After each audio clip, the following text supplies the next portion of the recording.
Hello friends, this is Sumitra and welcome to TET Manthan. Discuss करेंगे English pedagogy और Hindi pedagogy का एक कॉमन टॉपिक जो कि आपका क्या है, मैक्सिम्स ऑफ टीचिंग, यानी कि शिक्षण के सूत्र। जैसा कि मैंने आप लोगों के साथ डिस्कस किया था कि आपका इंग्लिश पेडागॉजी का और हिंदी पेडागॉजी का दोनों का बिल्कुल सेम सिलेबस है, चाहे आप पेपर 1 के लिए कह लीजिए या पेपर 2 के लिए कह लीजिए। दोनों लेवल्स का सिलेबस बिल्कुल सेम है और दोनों पेडागॉजीज का सिलेबस भी सेम है। 9 टॉपिक्स आपके हिंदी पेडागॉजी में है और 9 ही आपके इंग्लिश पेडागॉजी में है। तो एक ये टॉपिक है जिसको कि मैंने सोचा कि हिंदी पेडागॉजी और इंग्लिश पेडागॉजी को रिलेट करके आज हम लोग डिस्कस करें तो आपको बहुत ही बढ़िया तरीके से समझ में आएगा। ठीक है, स्टार्ट करते हैं आज का डिस्कशन। देखिए, हिंदी पेडागॉजी में अगर मैं कहूँ इसको तो मैक्सिम्स ऑफ टीचिंग को हम क्या कहेंगे, शिक्षण के सूत्र। ठीक है भाई, शिक्षण के सूत्र होता क्या है? पहली बात तो ये क्या है, आपके ट्रायल एंड टेस्टेड प्रिंसिपल्स हैं। बिल्कुल जैसे कि इनको बहुत सारे मनोवैज्ञानिकों ने क्या किया है, ट्रायल किया है, टेस्ट किया है, उसके बाद ये शिक्षण में लागू किए गए हैं। अब ऐसा नहीं है कि भाई ये जब तक नहीं पहचाने गए थे तब तक शिक्षण का कोई सूत्र था, नहीं था, लेकिन पहचाना नहीं गया था उसको। पहले भी क्या था, शिक्षक जो था बच्चे को पहले आसान चीज़ें ही सिखाता था, उसके बाद उसको मुश्किल की तरफ लेकर के जाता था। लेकिन हाँ, इसका कोई पर्टिकुलर नाम नहीं था, ये नहीं पता था कि शिक्षण के सूत्र नाम की भी कोई चिड़िया होती है। ठीक है, जो आपके हर्बर्ट स्पेंसर हैं उन्होंने क्या किया, इसका संकलन किया। ठीक है, ये भी नहीं कहेंगे कि खोज की, इनकी संकलन किया, क्योंकि दुनिया में तो मौजूद थे ये, लेकिन हाँ पहचान नहीं की गई थी इनको एक सिस्टमेटिक वे में। आप इनको नहीं कह सकते थे कि भाई यूनिवर्सल आप इनको मानना होगा आपको। ठीक है, तो ये चीज़ नहीं थी पहले। अब क्या है, इनको यूनिवर्सल हम टीचिंग में क्या है यूज़ करते हैं एक तरीके से। तो एक टीचर को अपने टीचिंग को इफेक्टिव बनाने के लिए, एक सही डायरेक्शन में ले जाने के लिए कि बच्चे को कौन सी चीज़ कब करवानी चाहिए, किस लेवल पर उसको किस तरीके से टीचिंग करवानी चाहिए आपको, वो आपको कौन बताता है, मैक्सिम्स ऑफ टीचिंग। ठीक है, शिक्षण के सूत्र आपके समझेंगे इनको। देखिए, तो इंग्लिश पेडागॉजी और हिंदी पेडागॉजी दोनों आपके सामने है। इंग्लिश पेडागॉजी में अगर हम इसको समझें तो क्या होगा, सिंपल टू कॉम्प्लेक्स, और हिंदी में क्या कहेंगे, सरल से जटिल की तरफ जाना। अब सिंपल टू कॉम्प्लेक्स एक सिंपल सी बात है कि भाई अगर एक छोटी क्लास का बच्चा है तो आप उसको पहले क्या सिखाएंगे, बोर्ड मास पहले सिखाने बैठ जाएंगे या फिर पहले उसको प्लस माइनस गिनती सिखाएंगे?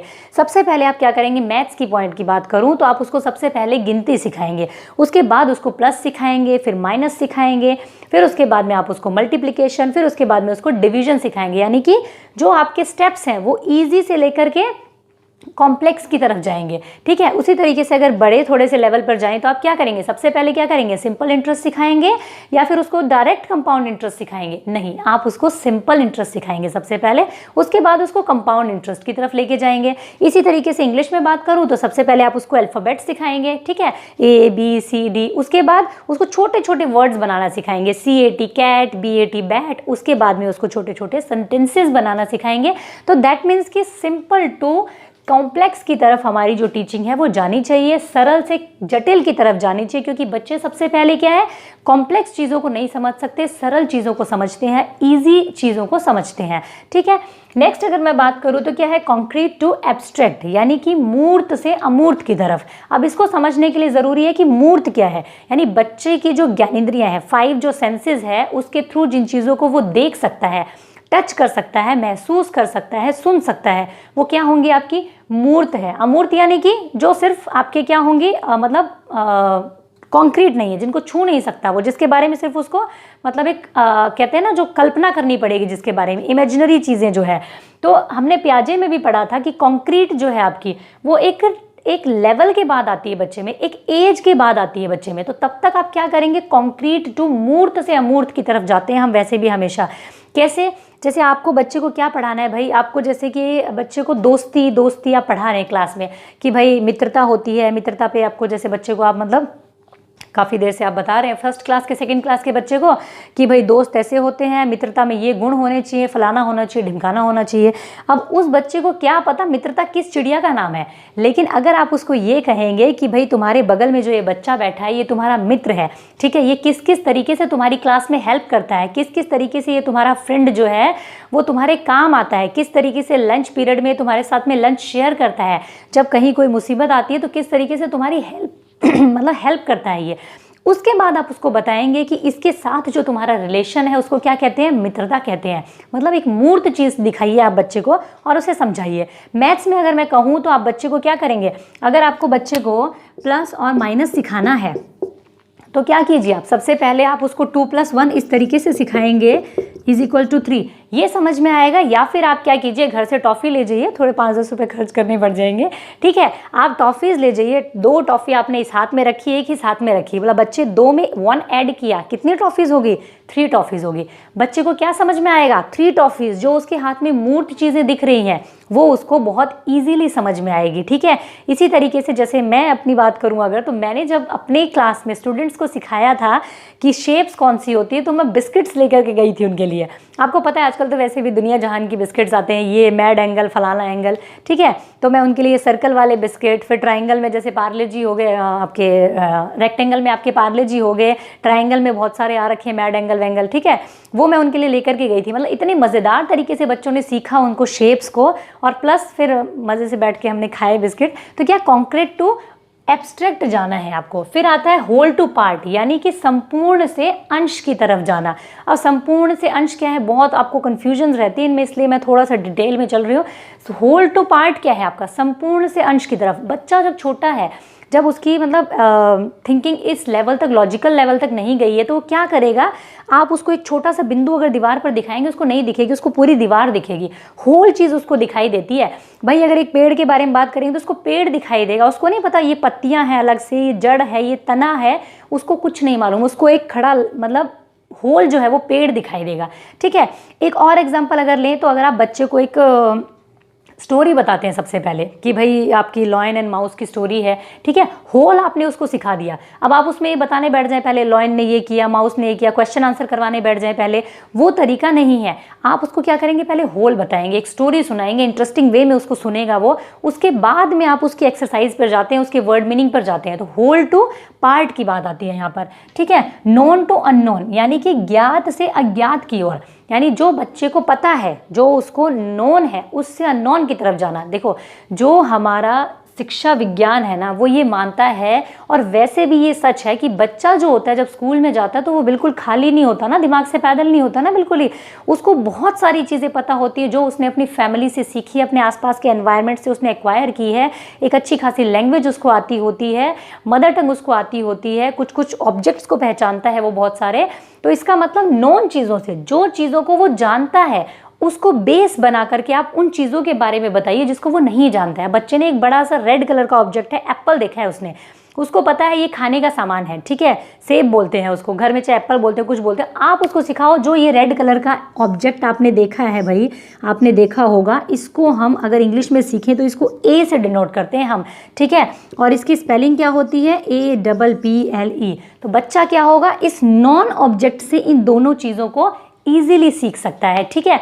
बच्चे को पता है उसकी मदर टंग में पानी कहते हैं किसी चीज़ को, ठीक है, किसी कश्मीरी भाषा में आब कहते हैं, ठीक है। अब आप उसे क्या बताएंगे, भाई इंग्लिश में क्या कहेंगे इसको, जिस चीज़ को आपके घर में पानी कहा जाता है बेटा, उसको इंग्लिश में क्या कहते हैं, वाटर कहते हैं। तो क्या कहेंगे हम, नोन टू अननोन, यानी कि ज्ञात से अज्ञात की तरफ आपका शिक्षण होना चाहिए, ठीक है। नेक्स्ट आपका आता है स्पेसिफिक टू जनरल, यानी कि विशिष्ट से सामान्य की ओर। ये बहुत इंपॉर्टेंट है आपका, विशिष्ट से सामान्य की ओर।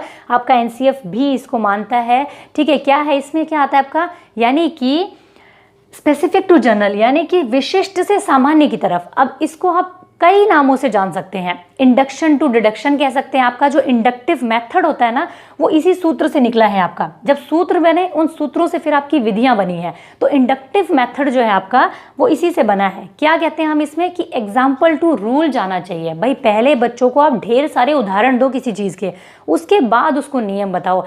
बच्चे को पहले एग्जाम्पल समझ में आएंगे। क्यों समझ में आएंगे, क्योंकि एग्जाम्पल्स उसके आसपास में दिखाई देंगे। नियम कोई ऐसी चीज़ थोड़ी ना जो उसको दिखाई देगी। एग्जाम्पल दो, आप उसको संज्ञा पढ़ा रहे हो तो बताओ भाई, तो तुम्हारा नाम, तुम्हारी फ्रेंड का नाम, इसका नाम, उसका नाम, क्लास में 4 बच्चों के नाम अपने ब्लैक बोर्ड पर लिख दिए। फिर उसके बाद में पूछा तुम लोग कहाँ कहाँ से आते हो, कौन कौन सी स्टेट से आते हो, उन स्टेट के नाम लिख दिया आपने। क्लास में 4 ऑब्जेक्ट्स के नाम आपने बोर्ड पर लिख दिए। सारे एग्जाम्पल्स बच्चों के सामने। अब आपने उनको बताया कि ये जो सारी चीज़ें लिखी हुई है ना, किसी वस्तु, व्यक्ति, स्थान, ये तीनों जो चीज़ें हैं आपकी, इनके नाम को हम क्या कहते हैं? संज्ञा कहते हैं। तो बच्चे क्या है, अच्छे से समझ पाएंगे। तो क्या होगा, विशिष्ट से सामान्य की तरफ जाना। प्राइमरी जो लेवल होता है आपका, उसमें ये सबसे बेस्ट तरीके से काम करता है। जैसे ही हम अपर लेवल पे जाते हैं तो हमें इस चीज़ को उल्टा भी करना पड़ता है कि जनरल टू स्पेसिफिक जाना। जब आप बड़े उसमें जाते हैं, बड़ी क्लासेस में, तो क्या होता है, आपको पहले कई बार नियम सिखाया जाता है, कई बार आपको रूल बताया जाता है पहले, जैसे a² + b² + 2ab, पहले आपको नियम रटवाया जाता है, उसके बाद उसको एप्लीकेशन कैसे करना है क्वेश्चंस के ऊपर, वो सिखाया जाता है। लेकिन प्राइमरी लेवल पर इसको सबसे बेस्ट मानते हैं, ठीक है। और वैसे भी अगर आप हिंदी पढ़ाएं, इंग्लिश पढ़ाएं, सबसे पहले अगर एग्जाम्पल्स देते हैं बच्चों को, तो उनको बहुत बढ़िया तरीके से चीज़ें समझ में आती हैं, ठीक है। नेक्स्ट है आपका नियर टू फार, यानी कि समीप से दूर, यानी जो चीज़ें बच्चे के पास में है, जो उसके आसपास के एनवायरनमेंट में उसको दिखाई दे रही हैं, उनसे आपको शुरुआत करके फिर आपको दूर ले जाना चाहिए, यानी फिर उसके बाद में उसकी थिंकिंग को इमेजिनरी पर लेके जाना चाहिए। चीज़ें जो उसके आसपास दिख रही हैं, भाई आप उसको सबसे पहले बताओ वो किस मोहल्ले में रहता है, ठीक है। उसके बाद आप बताओ वो किस मतलब गली से निकल करके जाता है, फिर आप उसको बताओ कि वो किस स्टेट में रहता है, फिर आप उसको बताओ वो किस कंट्री में है। तो मतलब कि भाई जो चीज़ें उसके बिल्कुल पास में है, उनको वो जल्दी समझ पाएगा, जल्दी से सीख पाएगा, ठीक है। अगर आप बात करें क्लासरूम की, तो आप क्लासरूम में बताओ भाई ये फ़ैन है, ये कैसे चलता है? बिजली से चलता है। फिर आप बताओ उसको बिजली कैसे बनाई जाती है, कैसे नहीं बनाई जाती है, सारी चीज़ें बाद में, जो चीज़ें उसके पहले पास में है वो बताइए। आपका एनवायरनमेंट आपने देखा होगा, जो ईवीएस है आपका, बच्चों की बुक है 3rd to 5th की, उसका नाम रखा गया है आसपास, यानी कि बच्चे की जो आसपास की चीज़ें हैं उससे इंट्रोड्यूस किया गया है बच्चों को कि भाई आपके आसपास में क्या क्या चीज़ें हैं, ठीक है। फिर वही आगे जा करके उनके लिए जीके का काम कर जाती है, ठीक है। तो क्या होगा, नेक्स्ट क्या होगा, साइकोलॉजिकल टू लॉजिकल, यानी कि मनोवैज्ञानिक से तर्क संगत तक। अब मनोवैज्ञानिक क्या है भाई, हमारा जो बाल मनोविज्ञान है, जो चाइल्ड साइकोलॉजी है आपकी, वो मानती है कि जो बच्चों की शिक्षा है, जो आपके जो बच्चे हैं उनकी जो शिक्षा है वो कैसी होनी चाहिए, उनकी हिंदी में बात करूं तो उनकी क्षमता के अकॉर्डिंग होनी चाहिए, उनके जो रुझान हैं, उनकी जो रुचियां हैं, और उनकी जो आप क्या कहेंगे आयु का जो स्तर है, ठीक है। और इंग्लिश में बात करूं तो इंटरेस्ट के अकॉर्डिंग, उनके एप्टीट्यूड के अकॉर्डिंग होनी चाहिए, उनके जो भी उनका जो आपका मेंटल कॉग्निटिव लेवल है उसके अकॉर्डिंग होनी चाहिए। भैया आप एक फर्स्ट क्लास के बच्चे को a² + b² + 2ab तो नहीं पढ़ा सकते ना, उसका साइकोलॉजिकल जो लेवल है उस पर आप उसको चीज़ें सिखाएंगे, उसके बाद आप उसको लॉजिकल चीज़ों की तरफ लेके जाएंगे, तर्क संगत की तरफ लेके जाएंगे, ठीक है। नेक्स्ट आपका आता है एनालिसिस टू सिंथेसिस, यानी कि विश्लेषण से संश्लेषण की ओर। विश्लेषण से संश्लेषण क्या होता है, विश्लेषण यानी कि किसी चीज़ को आप पहले क्या करेंगे, टुकड़ों में समझाएंगे। भाई एक बड़ी प्रॉब्लम है, उसको छोटे छोटे पार्ट्स में आप सॉल्व करेंगे पहले, और फिर उन छोटे छोटे पार्ट्स को इकट्ठा करके आप एक निष्कर्ष निकाल करके देंगे, बच्चे को एक कंक्लूजन निकाल करके देंगे उस प्रॉब्लम के बारे में। तो वो क्या होता है आपका, विश्लेषण से संश्लेषण की तरफ आता है। इसी का उल्टा क्या होता है आपका, संश्लेषण से विश्लेषण की ओर, जिसको हम क्या कहेंगे, ये वाला संपूर्ण से अंश की ओर। इसी का एक दूसरा नाम कह लीजिए कि भाई संश्लेषण से विश्लेषण की ओर अगर हम कहें तो ये आ जाएगा संपूर्ण से अंश की ओर, यानी एक होल चीज़ को देखना और फिर उसके छोटे छोटे पार्ट्स को देखना। इसका अगर आप उल्टा करें कि छोटे छोटे पार्ट्स को पहले देखें आप और फिर एक होल चीज़ पढ़ें आप, तो क्या होगा आपका, विश्लेषण से संश्लेषण की ओर, ठीक है। तो ये था आज का डिस्कशन फ्रेंड्स। आई होप कि आपको समझ आया होगा, और जो भी आपकी कन्फ्यूजन हो कमेंट सेक्शन में ज़रूर पूछें। मेरी पूरी कोशिश रहती है कि चीज़ें आपको बेहतर तरीके से समझ में आ सके, पेपर में आपकी हेल्प कर सके। तो आप लोगों से सिर्फ और सिर्फ इतनी ही एक्सपेक्टेशंस है कि भाई आप ज़्यादा से ज़्यादा अपने फ्रेंड्स के साथ में शेयर कीजिए। आप एक स्टूडेंट भी अपने 5, 6, 7 फ्रेंड्स के साथ में शेयर करते हैं तो हम एक अच्छी संख्या में जुड़ सकते हैं। बाकी संख्या से खैर क्या ही फ़र्क पड़ रहा है मुझे, फ़िलहाल तो मैं मतलब सिर्फ अपनी मेहनत दे रही हूँ आप लोगों को। आप लोग चाहे 1 देख रहे हैं, 10 देख रहे हैं, 1000 देख रहे हैं, मेरा जो एफ़र्ट है वो 100% है आप लोगों के लिए, ठीक है। तो ये था आज का डिस्कशन, और पसंद आए तो ज़रूर इसे लाइक करें और अपने सभी फ्रेंड्स के साथ में शेयर भी करें। Thank you, keep learning, keep supporting.